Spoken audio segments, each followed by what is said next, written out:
বৃষ্টি আমার বেশ ভালো লাগে, কিন্তু এই যে বৃষ্টির সময় ঘরের মধ্যে কাপড়টা দিতে হয়, এইটাই আমার ভালো লাগে না।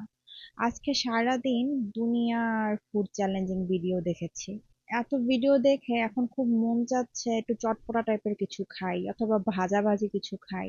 এই যে এই কাস্ট আয়রন প্যানটা আমার প্রথম কেনা, আর খুবই মজবুত একটা কোয়ালিটি, খুবই ভালো লাগে। বাট হেভি ওয়েটের জন্য আমি রেগুলার রান্না বান্না করি না। ভাবতেছি রামেন বানাবো, যদিও রামেন নুডলসটা নাই, দেশি কোরিয়ান রামেন নুডলসটা আছে। তো ওইটা দিয়েই বানাবো। একটু বেশি করে আমি রসুন ভেজে নিয়ে এর মধ্যে কাঁকড়াটা একটু ভেজে কচুজাম পেস্টটা দিয়ে দিব।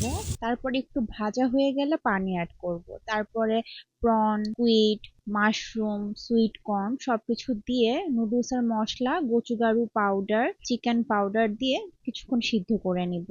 এখন যত বয়স হচ্ছে ততই কেন জানি বাজার গুছাতে আমার বেশ ভালো লাগে। মোয়েজ্জাটা আমাকে একদম পাগল করে দিল ওকে খাবার দেওয়ার জন্য, তা ওকে একটু খাবার দিয়ে নিলাম।